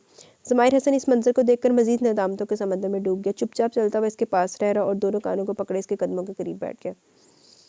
पारिशा की झिलमिलाती निगाह इस पर पड़ी तो मजीद सहम कर मम्मा चीखती हुई मजबूती से इनको पकड़ लिया, जैसे कभी नहीं छोड़ेगी। सॉरी, गलती होगी, माफ़ कर दो। पारिस ने चेहरा मजीद सायरा की महफूज आगोश में घसेड़ लिया। ज़माहिर हसन ने पहले सायरा को देखा, जिनका चेहरा अभी भी आंसू से तर था। वो शर्मिंदा हो गया, फिर पारिस को देखने लगा, जो तकरीबन इससे छिपने की कोशिश कर रही थी। अच्छा सुनो, मैं तुम्हें बहुत सी आइसक्रीम और चॉकलेट ला कर दूंगा अगर तुम मुझसे बोलोगी तो। वो जानता था इसकी कमज़ोरी क्या, वो जिस चीज़ की शिदाई और इसका लगाया, तीर बिल्कुल निशाने पर लगा था। पारिस ने आराम से सर ऊपर उठाया था। ज़माहिर हसन को देखा जो इशारे से अपनी बात पर कायम होने को कह रहा था। सायरा को एक नजर निगाह देखने के बाद अपनी भीगी सुनहरी निगाहें ज़माहिर हसन के चेहरे पर लगा दी। सच झूठ तो नहीं बोल रहे तो ना? हाँ बिल्कुल, मगर इससे पहले तुम्हें मुझसे दोस्ती करनी पड़ेगी। हाथ मिलाओ फिर। ज़माहिर हसन ने अपना मजबूत हाथ इसकी तरफ बढ़ा दिया। पारिस ने झट सायरा को देखा जो इसे चाहत लुटाती निगाहों से देख रही थी। मुस्कुराकर हाथ मिलाने का इशारा करने लगी। अब मारोगे तो नहीं ना? छोटा सा कमजोर हाथ इसकी मजबूत चौड़ी हथेली में छुप गया। सब बिल्कुल नहीं, बल्कि अब हम कभी भी नहीं लड़ेंगे। इसने नरमी से इसका छोटा सा हाथ दबाया। पारिस की बिखरी शख्सियत को समेटने में मम्मा की जरूर मदद करेगा। पारिस एक नॉर्मल लाइफ को गुजारेगी, ये इसने खुद से वादा कर लिया था। सायरा को निगाह उठाकर देखा और अपने की माफ़ी मांगी। माँ थी, बड़ा समंदर से भी गदास दिल रखती थी। मुस्कुरा कर दोनों पर प्यार भरी निगाह डाली और बुजुर्गाना शफ़क़त से दोनों के सर पर बारी बारी हाथ फेरा। आज 3 माह का अरसा हो गया था चलने के। वो ना सिर्फ काबुल हो गई थी, बल्कि किसी हद तक चेहरे और जिस्म पर पड़े दागों निशानों में भी कमी आ गई थी। और ये सब मलिक हाउस में बसने वाले सब लोगों की मुकम्मल देखभाल का नतीजा था। हाँ, इनमें बहराम मलिक वाहिद था जिसे तकरीबन बेनियाज हो गया था। इसकी ज़ात से जैसे मुनकर हो गया था। और बहराम मलिक की ये बरुखी, ये अदाए बेनियाजी इसकी जान निकालने लगी थी। बहराम मलिक की यूँ नज़रअंदाज करने पर वो मुरझा के रह गई थी। अंदर ही अंदर घुलने लगी थी। इसकी बर्दाश्त से अब ये सारा सर्द माहौल बाहर होने लगा था। वो हारने लगी थी। अपने ज़बत से, अपनी बर्दाश्त से दूर चली जाना चाहती थी। वो यहाँ मलिक हाउस के दरो दीवार से जान लेने वाले मंजर से, और सबसे बढ़कर बहराम मलिक से जो थोड़ा बहुत भरम भी था, वो ऐसे से कायम रखना चाहती थी। इसलिए वो अकेली कराची की फ़िज़ाओं से दूर इस्लामाबाद अपने मामू के पास चली गई। प्लेन में से मुस्तफ़ा मलिक और शहराम मलिक ने बिठा दी। शहराम मलिक को इस्लामाबाद में एक सेमिनार अटेंड करना था, तो इसे इसके मामू के घर ड्रॉप करके वो वहाँ से निकल गया। नैना के मामू मुमानी से यहाँ अपने देखकर बहुत खुश हुए। और जब इन्हें पता चला कि कुछ दिन रहने आई है, तो इनकी खुशी का कोई ठिकाना न रहा। खुशगपियों के दौरान खाना पीना भी जारी रहा। अपने कजन्स के बीच रहकर अपना दुख कुछ भूल गई और इस खुशगवार माहौल का हिस्सा बन गई। इसे आज यहाँ आए तकरीबन 4-6 घंटे गुजरे होंगे कि अचानक बहराम मलिक दनदनाता हुआ इसके सर पर आ पहुंचा। इस सबको अदब से सलाम करने के बाद मुखातिब इस चेहरे से था जिसके चेहरे पर हवाइयाँ उठ रही थी। इसे अचानक यहाँ मौजूद पाकर ये भी महसूस कर ले कि मुकाबिल के तेवर किस हद तक खतरनाक हो सकते। क्या सोचकर यहाँ आई हो, और मुझसे पूछे बगैर तुम इतनी दूर आई ही क्यों? तुम अच्छी तरह जानती हो कि तुम्हारा कहीं जाना, बाहर अकेले सफ़र करना मुझे ज़रा पसंद नहीं, और इस हादसे के बाद तो और नहीं। इसे सिर्फ 10 मिनट में तैयार हो और बाहर चलो, मैं गाड़ी में बैठा हूँ। ज़िंदगी में पहली बार इतने सख्त रोब में हुक्म सादिर करता हुआ इसका नाजुक दिल दहला गया। मामू मानी ने अगर कुछ कहना भी चाहा तो इन्हें सहूलत से टोकर बाहर गुस्से में लंबे लंबे डग फटता निकलता चला गया। नैना ने एक निगाह अपने मामू मानी पर डाली और सरस बात में हिलाती इन्हीं कदमों पर चलने लगी जिन कदमों से गुजर कर वो जालिम गया था। ये क्या हरकत है? जब नैन इस्लामाबाद अपने मामू के घर पास रहने गई थी तो क्या ज़रूरत थी आज इस तरह वापस लाने की? बहराम मलिक और नैना ने जैसे ही हाल में कदम धरा, इर्तिज़ा मलिक की सर्दो सपाट आवाज़ इसके इर्द गिर्द घेरा डाल दिया था। इर्तिज़ा मलिक को साजिदा ने बता दिया कि सुबह ही नैना इस्लामाबाद गई है, और जैसे बहराम मलिक को दोपहर में मालूम हो, वो इसी वक्त पहली फ़्लाइट से इस्लामाबाद के लिए रवाना हुए थे। और जब से इर्तिज़ा मलिक गैज़ो गज़ब की हालत में हॉल में इनका बेसब्री से इंतजार करते, क्योंकि मुझे नहीं पसंद मेरी बीवी मलिक हाउस की 4 दीवारी से बाहर किसी और के घर रात गुजारे। थक गया था वो इस घर के लोगों की सर्दो सपाट रवैयों को सहते, इनकी नाराज़गी बर्दाश्त करते करते। गुस्सा इसे इन लोगों के नारावाज सलूक से ज़्यादा खुद पर आ रहा था कि आखिर वो लोग इसे समझ क्यों नहीं पा रहे। मगर आज जब सब्र का पैमाना भर गया तो अपने वालिद इर्तिज़ा मलिक की आगे ज़ुबान खोली ली। किस बीवी की बात करते हैं आप? इसकी जिसकी 4 माह से खबर भी नहीं कि इन्हें रोज़ाना डॉक्टर्स के पास चेकअप के लिए ले जाना है, इनकी मेडिसिन का ख्याल रखना है। डॉक्टर्स के मशवरे के मुताबिक हर रोज़ सुबह लॉन में ताज़ा हवा इनकी सेहत के लिए ज़रूरी है। एक दिन भी डॉक्टर्स ने नैन की कंडीशन के बारे में कंसल्ट किया डॉक्टर से? आपने क्या है आपने किया है आपने ये सब? बल्कि मुझे तो आप आजकल माया के साथ ज़्यादा रूज पर नज़र आ रहे हैं। ठहरे ठहरे लहजे में खूब क्लास ली। प्लीज़ डैडी, मैं इस वक्त किसी भी बहस मुबासा में नहीं पढ़ना चाहता, और नैना की किसी भी जिम्मेदारी से मैंने कभी मुँह नहीं मोड़ा। बहुत खूब, नई खबर है। बहराम मलिक जिम्मेदारी निभाना जानते हैं, अपना फ़र्ज़ बखूबी इंसाफ के साथ अदा करें। इर्तिज़ा मलिक भी अपने नाम के एक थे। खूब भिगो कर तंज़ो निश्ते की बारिश करते, जो बहराम मलिक के मजबूत चौड़े सीने में नकीले तीर की तरह खुभ रहे थे। बहराम मलिक ने कुछ नहीं कहा, बल्कि उल्टे कदमों में वापस घर से बाहर ही निकल गया। हॉल कोने में रखे खूबसूरत से आयरन कॉर्नर पर सजा कीमती नायाब कांच का गमला आर्टिफिशियल रंग बिरंग फूलों से सजा था। वो बहराम मलिक के हाथ लगने से संगमरमर के बने फर्श पर गिरा और चकनाचूर हो गया।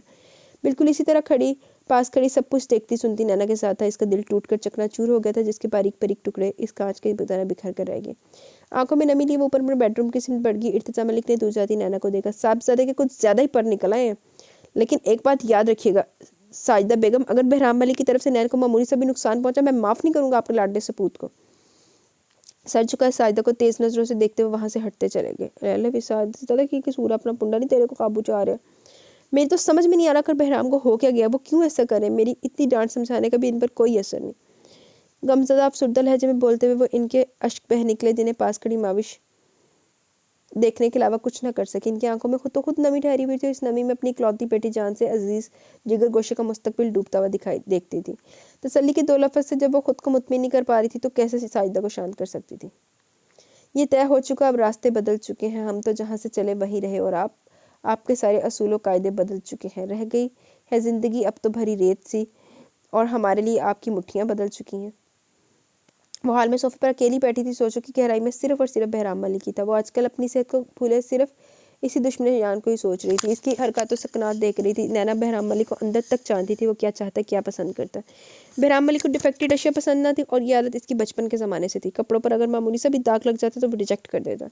दूसरे दिन ही वार्डरोब में नए कपड़ों की बहुत हाथ लगी होती। बेडरूम की दीवारों का थोड़ा सा पेंट खुल जाता, रूम का पूरा कलर स्कीम ही बदल देता। फर्नीचर के किसी भी हिस्से पर ज़रा सा कट लग जाता, पूरे कमरे का फर्नीचर चेंज कर दिया जाता, क्योंकि इसे अपने बेडरूम में हर शय परफेक्ट चाहिए थी। इसके बेडरूम में कीमती फर्शी कारपेट से लेकर नायाब और नादर शो पीसेस अलग क्वालिटी के बाहर से मंगवाए गए थे। नैना फिर वो तो एक जीता जागता गोश्त पोस्ट का सांस लेता मुजस्मा था, जिसमें ज़िंदगी भर के लिए वो नुक्स पैदा हो गया था, जिसका इलाज ना तो किसी डॉक्टर के पास था और ना ही कोई आलम ये नुक्स दूर कर सकता था। मर्ज था ही ऐसा अचानक मिलने वाली किसी खुशी या गम पर या फिर ज़्यादा तकलीफ से सोच इसके लिए नुकसानदेह थी, जिससे इसका सांस ना सिर्फ उखड़ने लगता बल्कि दिल की धड़कनें स्लो होने लगती थी। ऐसे में इसे सांस बहाल करने के लिए डॉक्टर्स ने ऑक्सीजन पंप का फौरी इलाज इस्तेमाल करने को दिया था।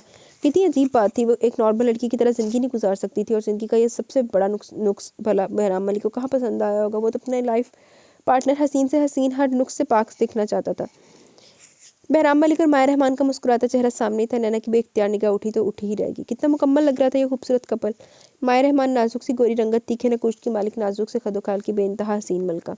बहराम मलिक जैसे हसीनो हुस्न वजाहत की लाजवाल मिसाल कसरती बदन बहराम मलिक के साथ चलती माया रहमान बिल्कुल गुड़िया लग रही थी।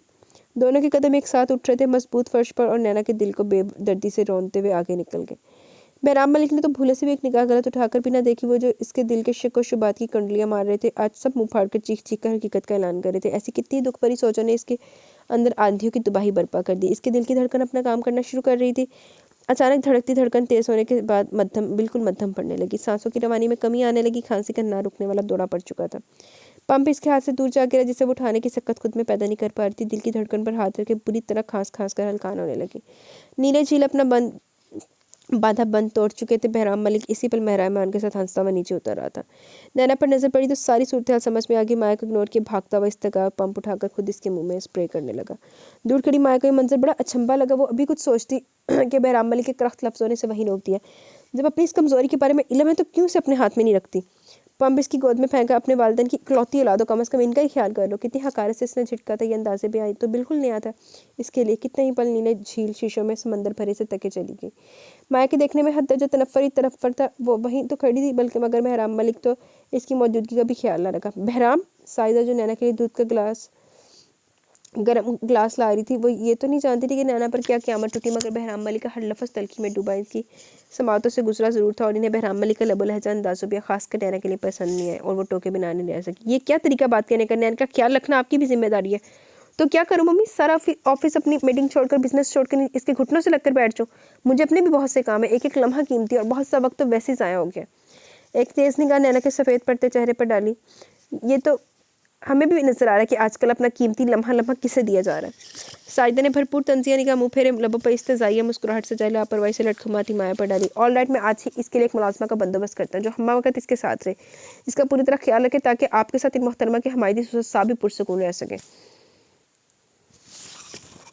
बहराम, साजिदा तो सोच भी नहीं सकती थी बहराम मलिक कितने बेलगाम हो चुके। वो तो दम बखुद होकर रह गई।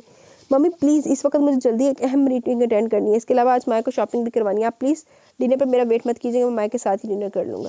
और इससे पहले कि साजिदा कुछ कहती हुई माया का हाथ पकड़कर बाहर निकलता चला गया। दूर जाते बहराम मलिक को इसने धुंधलाती आंखों से देखा। अंदर कितने तूफान के तलातम बरपा, वो नहीं जानता था कितना अंदर तोड़ गया था।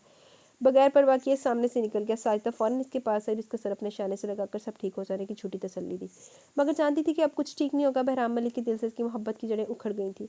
वहाँ अब माया रहमान की मोहब्बत का बीज बो दिया था इसने, जो दिन ब दिन इसकी आबियारी की जा रही थी। कितने गर्म स्याल चुपचाप इसकी आंखों से बहते अपनी असलियत, अपनी पहचान बता रहे थे। यार ये वाली एपिसोड का ना मैं कहीं से देख के आती हूँ, यहाँ से ना केडिया ना डाइजेस्ट में ज़्यादा सत्तवी है, क्योंकि बहुत ब्लर आ रही है। रुक जाओ, नहीं यार हर जगह पर मैं जाकर देख रही हूँ, इससे फिर से PDF नहीं मिल रही मुझे, तो आई इसी से पढ़ते हैं। शायर का ये वक्त घर के पिछले हिस्से में बिना कोचिंग में बना कोचिंग में देने का था, जहाँ वो हाई लेवल के स्टूडेंट्स को पढ़ाती थी। मगर जब से पारिश घर आई थी बहुत कम वक्त दे पाती थी, मगर आज इन्हें पिछला तमाम काम रिकवर करवाना था। सारे की तरह इनके स्टूडेंट्स भी नहायत ज़हीन व फतीन थे, जो कुछ पढ़ने में कमज़ोर थे। इन्हें 10 बार में समझाने से बेसार नहीं होती थी। इस वक्त भी वो पारिस को टीवी के आगे छोड़कर इसे कैंडीज और नूडल्स देकर कोचिंग की तरफ चली आई। पारिस ने एक तायराना निगाह पूरे लाउंज पे डाली। बैठे बैठे टीवी देखते हुए थक चुकी थी। सायरा ने इसके अंदर से काफ़ी हद तक डर खत्म कर दिया था, इसलिए अकेले में पूरे घर में आज़ादी से घूमती। अभी चलते टीवी को रिमोट से ऑफ किया और किचन से चली आई थी। टाइल से सजा पूरा किचन नहायत शानदार था। हमा वक्त ठंडे पैरों से होती पूरे जिस्म में सरायत कर गई। बड़े बड़े दीवार की शीशे के कैबिनेट ने इसने सारे खोल दिए और इसमें रखे मसालों के सारे डब्बे नीचे उतार लिए। बर्नर पर कुकर पहले से ही रखा था और साइड में ताज़ा गोश्त प्लेट में रखा था। इसके दिमाग ने फ़ौरन काम करना शुरू किया। वो तो पैसे सायरा के साथ हमा वक्त चिपकी रहती थी, देखती रहती कि वो क्या कर रही है, किस तरह पका रही है। बर्नर को आँच की चिंगारी दिखाई, आंधी बोतल कुकिंग ऑयल डालकर फ़ौरन गोश्त डाल दिया। जैसे जैसे सायरा का अमल याद आता वैसे वैसे इसके हाथ चलते। मसालों का भी यही हाल था। आधे से ज़्यादा तमाम मसाला चाट को कुकर में अंडेल दिया। टमाटर धनिया याद आने पर फ़ौरन फ्रिज के पास भागी। इसमें से तकरीबन 10-12 टमाटर निकाले, नाइफ से 2 टुकड़े करके पकते किचन सालन में डाल दिए। हरा धनिया का भी यही हाल था। चम्मच चलाए बगैर अंगूठा मुंह में घसेड़े वे देखती रही। ममा, लाउंज से खटके की आवाज़ आई तो फ़ौरन किचन से बाहर निकली थी। सामने सबा, शहराम मलिक और एक नया चेहरा था नैना का, जिसे वो बगौर तकती हुई सबा के पास चली आई। अंगूठा हवस मुंह में था। सबा भी ये कौन है? सुनहरी निगाहें नैना के चेहरे का तवाफ कर रही थी। ये सबा ने पारिस को अपने साथ लगा और नैना को देखने लगी। ये नैन आप ही मिलोगी नहीं इनसे? सबा के कहने पर इसने मुंह से अंगूठा निकाला। दुपट्टे से गीला अंगूठा साफ कर झट अपना बतला कमजोर सा हाथ नैना की तरफ बढ़ाया, जिसे नैना ने मुस्कुरा के थाम लिया। पीछे खड़े शहराम मलिक ने ये दिलचस्प मंजर मुस्कुरा के देखा। हाय अल्लाह! पारिस जल्दी से इन्हें छोड़कर किचन में भागी और उसके पीछे सबा भी गई। समझ गई थी कि जरूर कुछ उल्टा काम हुआ है और इसका अंदाजा बिल्कुल दुरुस्त था। पारिस, ये क्या है? सबा ने इस अजीबो गरीब शय को उबलता हुआ देखा। इसे नहीं याद पड़ता कि आज तक ऐसी कोई चीज़ मलक हाउस में पकी होगी। ये साले ने मैंने बनाया। चेहरे से फूटती खुशी की चमक देखने लायक थी और सबा नहीं चाहती थी कि इसकी चमक मामूली सी भी मानित पड़े। सायरा और जमात हसन आ चुके थे। नैना और सबा ने मिलकर टेबल पर खाना चुन दिया। सायरा ने नैना को गले लगाकर बहुत प्यार किया, बहुत दुआएं दी, मगर वो किन क़यामतों के तूफान के ज़ेरे से थी वो नहीं जानती थी। सब खाने के लिए चेयर पर बैठ चुके थे। कांच के बाउल में ढकी डिश पर सबकी निगाह ठहर गई। सायरा ने तो बाकायदा डिश उठा भी ली थी। सबा, बेटा ये क्या बनाया आपने? सायरा कोचिंग जाने से पहले पुलाव और शमामी कबाब बनाकर रख कर गई थी। इसके साथ सलाद और स्वीट डिश फ्रीज कर दी थी। सिर्फ कढ़ाई गोश्त बनाना रहता था। सोचा आकर तारा दम ही बना देगी, मगर सबा को देखकर ही घर में देखा तो समझी कि शायद कढ़ाई गोश्त बना दिया होगा, मगर गोश्त जैसी अजीबो गरीब डिश को गौर से देखा तो लाख सोचने पर भी याद नहीं पड़ा इन्होंने सबा को ऐसी कोई डिश बनाना सिखाई होगी, या फिर इन्होंने खुद से कभी कोई ऐसी अजीबो नायाब डिश बनाई होगी। सायरा की बात पर सबा की मुस्कुराहट मजीद कह रही होगी। मामा, ये हमारी पारिस ने बनाई है। माशाल्लाह, इसकी शक्ल ऐसी शानदार तो जायका तो मज़ीद खूब होगा। शहराम मलिक बहुत सारे ऑयल में तैरते टमाटर के बड़े टुकड़े और वाजदे होता धनिया देखकर गुलफशानी करने लगा। अब बेचारी मासूम पारिस भला कहाँ समझ सकती थी शहराम मलिक की तारीफ़ी कलमात में किस कदर मजाक छुपा। हाँ शहराम भाई, बहुत अच्छा लेना। इसने फ़ौरन शहराम मलिक की प्लेट में सालन डाला, साथ सायरा की प्लेट में भी डाल दिया। ज़माहिर हसन के लिए निकालने लगी कि इसने डरने की लाजवाब एक्टिंग करते हुए प्लेट उठा ली। खुदा के लिए अभी मैं कुंवारा मरना नहीं चाहता। पारिस ने वो डिश नैना के आगे बढ़ा दी, जिसे वो थाम गई, मगर खाने के लिए, क्योंकि ज़माहिर हसन की तरफ वो इसका नन्हा दिल नहीं तोड़ना चाहती थी। Hi guys! इसी असना में बहराम मलिक ने अपना मजबूत कदम धरा। पारिस जो सायरा के बराबर वाली चेयर पर बैठी थी झट से उठी। बहराम भैया, चीखती हुई इसके कसरती बाजू से समाई। कैसी है हमारी गुड़िया? बहराम मलिक ने इसको अपने कसरती बाजू के घेरे में लिया और चलता हुआ डाइनिंग से टेबल तक आ रहा था। पहले तो ये पकड़ो अपनी आइसक्रीम और चॉकलेट। पहली फुर्सत में पारिस के एक शॉपिंग बैग पकड़ाया जिसमें इसके लिए बहुत सी आइसक्रीम और चॉकलेट थी। अस्सलाम वालेकुम सायरा पुप्पो, जीते रहिए, आइए हमारे साथ खाना खाइए। हाँ भैया, मैंने बनाया, आप खाइए। इस मासूम चेहरे पर जो खुशी के बेपनाह मिले जुले रंगो चमक की बारिश थी वो देखने से ताल्लुक़ रखती थी। खुशी के मारे तो इसका जैसे हर अंग खिला पड़ा था, जिसे बहराम मलिक ने बगौर देखा और साहिरा पुप्पो को दिल ही दिल में सराहा था, जो आज पारिस शाह अपनी ज़िंदगी जी रही थी। इनके कहने पर बहराम मलिक की खाली चेयर पर विराजमान हो गया। लीजिए भैया, ये निराली डिश सबसे पहले आप ट्राई कीजिए, क्योंकि हमारा मैदा तो उसे कबूल नहीं करेगा। शहराम मलिक ने अपनी भरी प्लेट इसके आगे कर दी। ये क्या है? जो हाल इन लोगों का था इसका भी मुख्तलिफ इसका भी नहीं था। चेहरे के जावे इस डिश को देखकर बिगड़े। इस पर ज़माहिर हसन अपनी बेसाख्ता उमड़ने वाली हंसी ज़ब्त न कर सका, मगर पारिशा बिन दोनों शहराम और ज़माहिर का मजाक खूब समझी थी और नहायत घूर कर रहेगी। पारिशा चूँकि वही बहराम मलिक के चौड़े कंधे पर हाथ रखे खड़ी थी, और इसलिए सायरा ने इस डिश की शुरुआत कर ली और इसका दिल रखने के लिए एक लुकमा मुँह में रख लिया, मगर हाय किस्मत, इनका चेहरा ज़बत से सुर्ख हो गया। शक्ल जिस कदर अजीबो गरीब बल्कि किसी अजूबा से कम नहीं थी। जायका इससे कहीं ज़्यादा तलक कड़वा था। अब सायरा से लुकमा ना निकला जा रहा था ना उगला जा रहा। करें तो क्या करें? पारिस भी सामने थी और सायरा की इस कैफियत को सब ने देखा और कोई भी इस डिश को आजमाने को तैयार ना था। पारिस का ध्यान सायरा की सिम से हटाना ज़रूरी था, जो सिर्फ अपनी बनाई की डिश की तारीफ सुनने के लिए खड़ी थी। बहराम भैया, आपको इतनी आइसक्रीम नहीं लानी चाहिए, इसके लिए देख लीजिएगा, खा खा के मोटी हो जाएगी। पारिस तो वैसे इसकी तरफ से जली भुनी हुई थी, अंदर ही अंदर तप रही थी और फिर वो इसकी कमज़ोरी पर वार इसकी कमज़ोरी पर किया था, इसलिए बुरी तरह सुलग कर जवाब इसके मुंह पर मारा। तू मोटा, तेरा बाप मोटा, तेरा पूरा ख़ानदान मोटा। होना राम है ज़ुबैर, उन भाई आराम ना। अरे अरे अरे पारिस कुड़ी, ये कौन सी ज़बान है?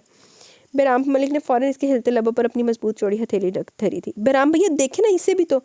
हथेली मुंह से हटाने पर शिकायत करने लगी। सायरा ने भी ना सिर्फ इसे समझाया बल्कि ज़माहिर हसन को कनखियों से इसके चेहरे के तासुरात भी देखे, जो बिल्कुल नॉर्मल थे। इस दिन की तरह चेहरे पर ना गुस्से की झलक थी, ना पेशानी पर शिकनों के जाल बिछे थे। सुख भरी सांस लेकर उन्होंने पारिस को देखा। पारिस, खाना खाइए, फिर दवाई भी लेनी है। नहीं मम्मा, मैं नहीं खा रही, मैं आइसक्रीम खाऊंगी। इसने ज़माहिर को ज़बान चढ़ाई और आइसक्रीम का शॉपर बैग लेकर सोफे सेट की तरफ बढ़ गई। ज़माहिर, यार पारिस को छेड़ने के लिए दिल गुर्दा चाहिए और मेरा ख्याल है वो तेरे पास वाफर मिकदार में है।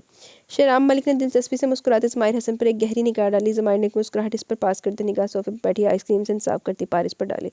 वो देखो, खुद तो मोहतरमा आइसक्रीम से पेट भर रही है और हमें ये अजूबा देगी खाने को, यानी कि हमारा मैदा ही मिला आसमाने को। मम्मा, आप कहाँ जा रही हैं? सबा ने सायरा के उठते देखा। आप लोग खाइए, मैं पहले पारिस को खिला दूँ, फिर खाऊंगी। मुस्कुराती हुई सब पर एक निगाह डालकर वो वहाँ से हट गई। वो अगर उम्र में बड़ी है तो जहन बिल्कुल किसी मासूम बच्चे की तरह छोटा सा है। तुम लोगों को इसका भरपूर ख्याल रखना है। बहराम मलिक ने गंभीर लहजे में सबको संजीदगी से तनबीह की सायरा के पीछे ही चलाया। पारिस ने आइसक्रीम से सारे कपड़ों का सत्यानाश मार लिया था, जितनी खा सकी खा ली, बाकी वहीं टेबल पर रखती, जो पिकल पिकल कर सारा टेबल गंदा कर रही थी और अब बड़ी फुर्सत से सोफे के कोने में दुबकी अपना शुगल पूरा कर रही थी। पारिस फिर से अंगूठा मुंह में किया। सारा आराम से इसके पास बैठ के इस हाथ पकड़ा। मम्मा, आखिरी बार, इतनी इल्तिजा से बोली कि इन्हें बांधते ही बनी। और सुनाइए बहराम मलिक, कैसा चल रहा सब कुछ? वहीं बैठे पारिस को दिलचस्पी से देखते बहराम मलिक को मुखातिब किया। माया का सिलसिला कहाँ तक पहुंचा जी? बहराम मलिक थोड़ा सा चौंक सा गया, मगर इतना तो मालूम हो गया कि सायरा अब होने वाले हालात से बेखबर है। इसे छोड़िए सायरा पप्पा, ये बताइए असारा हम आए थे यहाँ? बात पलटने में तो वो माहिर फ़न था। जी वो आए थे और पारिस की मेडिसिन का लफाफा दे गए। ये कह गए थे कि डॉक्टर जावेद कह रहे थे कि पारिस जल्द ठीक हो जाएगी अगर प्रॉपर ट्रीटमेंट रही। जी सायरा पप्पा, मेरी भी डॉक्टर जावेद से फ़ोन पर गुफ्तगू हुई है, बस कुछ दिनों की और बात है, फिर सबका इम्तिहान ख़त्म हो जाएगा। कहीं मेहंदी निगाह में ऐसा कुछ था जो सायरा समझ नहीं सकी, इतने में वो सब भी वहीं चले आए।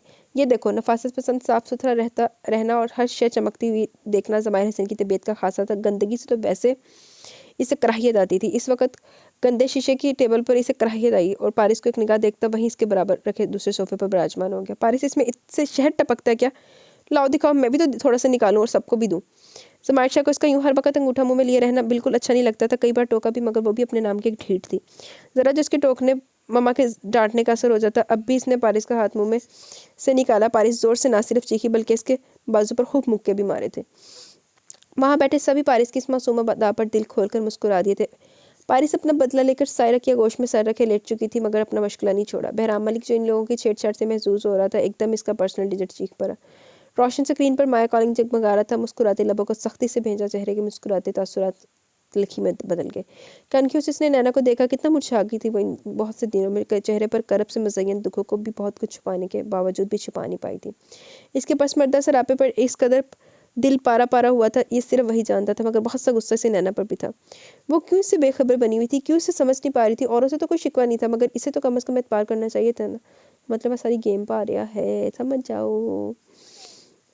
सेल की बीप अभी भी शोर बचा रही थी। सब पर एक निगाह डालता वो एक्सक्यूज़ मी कहता मजबूत कदम ज़मीन पर उठाता वहाँ से निकलता चला गया। नीने झील भीगते हुए नैनों ने दादूर इसकी चौड़ी पुश्त तक कितना बदल गया था बहराम मलिक। इसका अंदाजे से कल ही हो गया था। कड़वाहट और तलखी में डूबा लफज लफज इस दिल पर अनी की तरह खुब कर रह गया। वो तज़हीक आमेज जुमले, वो तहकीर भरा अंदाज, वो तहकीर तनफ़्फ़ुर भरा अंदाज, वो शायद ज़िंदगी भर नहीं भूल सकती थी, जिसने इसे सही मानों में अपनी पहचान करा दी थी। बहराम मलिक की तरफ से दी की कल की बेइज्जती ने इसे अपनी औकात याद दिला दी थी। तो अजय ध्यान के सारे धागे मजबूती से बंधे थे, वो सब एक एक करके टूटते चले गए। इस सालिम की बेरुखी ने इसे तन्हा तूफानों के बेरहम झक्कड़ में बायारो मददगार छोड़ दिया था। बता दी थी कि अब वो इसकी राहनी मंजिल नहीं, वो सोचो कि लामत ना ही भवन में जाले और कब तक डोलती रहती। कि सायरा की आवाज़ ने इसका ध्यान होशो खुर्द की तरफ धकेला। पारिस, सोने की जरूरत नहीं है, चलो पहले खाना खाओ, फिर रात की डोज भी लेनी है। वो नज़ाकत से इसके नाजुक नखरे उठा रही थी, मगर इसकी एक ही जिद थी कि वो खाना नहीं खाएगी, मगर इसकी एक ना सुनी गई। सबा से यही खाना मंगवाया गया। इसके लिए वो सायरा के हाथ से एक लुक में नाना करके खा रही थी। सभी वहाँ बैठे इस पर मुस्कुरा रहे थे। नैना भी कुछ लम्हों तक अपनी अजियत भरी तकलीफ़ों को छटक दिया और पारिस की हरकतों से लुत्फ़अंदोज़ होने लगी, जबकि शहराम और ज़मायर तो बाकायदा इसका मजाक बना रहे थे, इस पर हूट पास कर रहे थे, जिस पर वो सुनी अनसुनी कर रही थी, क्योंकि बहराम मलिक अभी कुछ देर पहले बड़ी नरमी से प्यार से कहकर गए थे कि बड़ों को आगे से जवाब नहीं देते। वो अपने बहराम भैया की बात ना माने ऐसा नामुमकिन था, इसलिए चुपचाप मुँह बनाए खाना खाते में मगन रही। मिस्टर रहमान शाह, क्या ये खबर सच है कि माया फैक्ट्री के 80% शेयर्स मिस्टर बहराम मलिक के नाम है? आज प्रेस वालों ने रहमान शाह के ऑफिस में धावा बोला था, वो भी बहराम मलिक के कहने पर। जर्नलिस्ट का ये सवाल नहीं बल्कि धमाका था, जिसने इनके अंदर को हिला डाला था।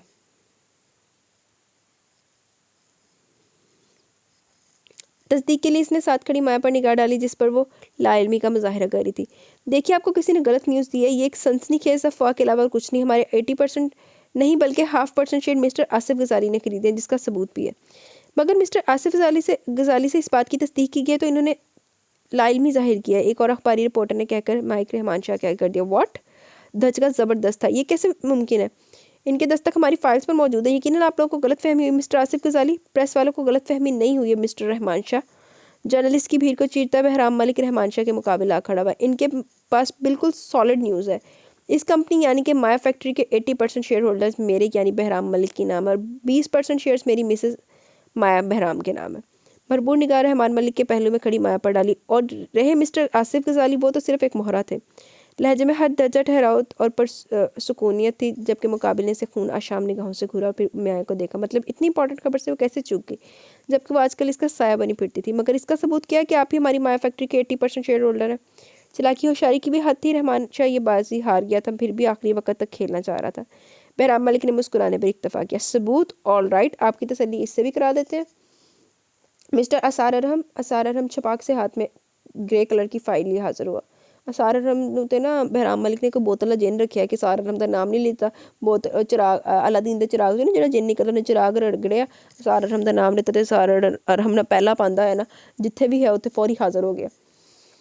फाइल खोलकर रहमान शाह की आंखों के सामने कर दी। कितने ही कैमरों की फ्लैशलाइट इन पर पड़ी। रहमान शाह ने नहायत खा जाने वाली निगाहों से मुकाबिल का मुस्कुराता फतेयाबी से जगमगाता दिलकश चेहरा देखा था और एक सेकंड की भी ताखीर के बगैर इस हुजूम को चीरता हुआ नापसंदीदा मंजर से हटता चला गया। ये सब आपकी वजह से हुआ। आखिर बहराम मलिक जीत ही गया ना। महरीन जले पैर की बिल्ली की तरह कमरे का इधर से उधर चक्कर काट रही थी, जबकि रहमान शाह शिकस्त खुर्दा से सोफे पर बेचैन बैठा अपनी अगली सोच में डूबा हुआ था। नहीं मेरीन बेगम, इतनी आसानी से मैं भी हार नहीं मानूंगा। बहराम मलिक जीते ये मैं होने नहीं दूंगा। अपने बाप इर्तज़ा मलिक की तरह इससे भी शिकस्त मिलेगी। माया कहा, इससे कहो कोर्ट में खुला कर दावा दायर करे और जल्द से जल्द एक नोटिस में लिखा उस भिजवाए। रहमान शाह ने इस वक्त दहकते शरारा बना हुआ था। आंखें गुस्से जबत से खून अंगारा हो रही थी। बस नहीं चल रहा था बहराम मलिक सामने और इसके टुकड़े टुकड़े करके अपने जंगली वहशी कुत्तों के आगे फेंक दे। तेरे कुत्ते लगी तेन पाना, बहराम मलिक ने कहा था मैंने माया से, मगर कोर्ट रीज़न मांगेगी और हम फिलहाल झूठा इल्ज़ाम किस बुनियाद पर लगा सकते हैं कि एक तो माया की रुखसत ही नहीं हुई, दूसरा बहराम मलिक के असर रसूख साफ किरदार से सभी वाकिफ़ हैं। लेकिन एक तरीका है मेरे पास, तीर निशाने पर लग जाए तो समझो बाल हमारे कोर्ट में है। अगर अब की वो चाल चलूंगी कि बहराम मलिक ना सिर्फ माया को डाइवोर्स देगा बल्कि इसके करोड़ों की प्रॉपर्टी में से अपना आधा हिस्सा भी हमारे पास आएगा। नया मकरूब प्लान सोचते हुए महरीन की आंखों में खबीसाना चमक और होंठों पर शातराना मुस्कुराहट रंगी। वो क्या महरीन बेगम? रहमान शाह महरीन की शैतानी दिमाग से भी खूब वाकिफ थे। जानता था कि अगर इसने कुछ सोचा तो यकीनन इसमें मुनाफा ही मुनाफा, क्योंकि खाने घाटे का सौदा महरीन ने तो किया ही नहीं था। बस आप देखते जाइए। और हाँ, ये पारिस का क्या बना? कोई सुराख मिला किसका? नहीं जाने किस पल में जा छुपी है, बिल में जा छुपी है। मगर मैं भी रहमान शाह ढूंढ ही निकालूंगा इस खबीस को। एक नया दर नफरत का खुला था। उफ अल्लाह, शहराम कितना फैलाते हैं आप कमरे को। एक तो देर से सोकर उठते हैं आपकी तैयारी में मदद, और फिर मैं इतने बिखेरे कमरे को समेटते तकरीबन मेरा आधा पीरियड मिस हो जाता है। वो तो बच्चे थे कि सर इरफान डैडी के बेस्ट फ्रेंड्स हैं, वरना मेरी क्लास लगाते हैं आपने तो कोई लगाने में तो आपने कोई कसर नहीं उठा रखी। सब आप बिखरे कमरे को समेटते के दौरान बेतकान शहराम मलिक को सुनाती हुई जा रही थी, जो ड्रेसिंग टेबल के आगे खड़ा बाल बना रहा था और आईने में इसके चलते फिरते अक्स को देखकर मुस्कुरा भी रहा था। बिलाकर खुद पर वाक़िफ़ मिकदार में परफ्यूम स्प्रे करके मुड़ा। तो जानम देर होती किस वजह से, आप ज़रा इसकी भी तस्दीक करेंगी? सबा को पीछे से प्रेम से थामा, इसके शाने पर थोड़ी देर धीमी सी सरगोशी की। बिल्कुल आपकी वजह से। भला रात को इतनी देर से सोने की तुक क्या है? कंची आंखों में ज़माने भर की सादगी थी। अच्छा मेरी वजह से? और रात के मुझसे मैथ्स कौन पढ़ता है? दोनों शानों को नरमी से थामे, इसका रुख अपनी सिमत मोड़ा और इसके सुंदर मुखड़े को तादेर तक तका। जिस पर इसकी बेताबी मोहब्बत की चमक ने मज़ीद निखार पैदा कर दिया था। वो तो मैं एक आध घंटे में पढ़ लूँ, मगर आपकी बेइंतहा शौक़ों की वजह से आधी रात हो जाती है। ज़ाहिर है अपनी ट्यूशन का मुआवजा भी तो वसूल करना ना। इसकी मानी के इस शरारत पर जो कंची निगाहें इसकी ब्राउन रोशन आंखों में डाले दलेरी से खड़ी थी, हया पर से झुक कर साया रेज हो गई। क्या हुआ, अब कुछ बोलो ना। मोहब्बत से इसकी ठोड़ी पकड़ कर ऊपर उठाई। शहराम, देर हो रही है। इसकी बेकरारी बेताबी तो वो शुरू से ही जानती थी, और शादी के बाद इन सब में जिस कदर रवानी आई थी, सबों को सही मानों में बौखला दिया था। इस वक्त भी इसके इरादे खतरनाक ही लग रहे थे। हाँ, अभी देर नहीं हुई। माहौल को इसने अचानक ही रोमांटिक बना डाला। इस वक्त भी इसने हर बार की तरह बेबस होते इसकी मजबूत पनाह में वजूद में पना ली। शहराम मलिक के हज़ार का तंग से तंग होता जा रहा था। दरवाजे पर धीमे धीमे दस्तक दी जा रही थी। सबा जो इसके हमरा किसी फसूम माहौल में गुम इसके साथ इसकी चाहतों की मीन बनी हुई थी, जल्दी से अलग हुई और दरवाजे की सिमत भागी। दरवाज़ा खोला, सामने मुस्तफ़ा मलिक खड़े थे। अस्सलाम वालेकुम मामू जानी, अंदर आइए ना। झट सलाम के बाद अंदर आने का रास्ता दिया। वालेकुम अस्सलाम बेटा, अभी नहीं, शहराम कहाँ है?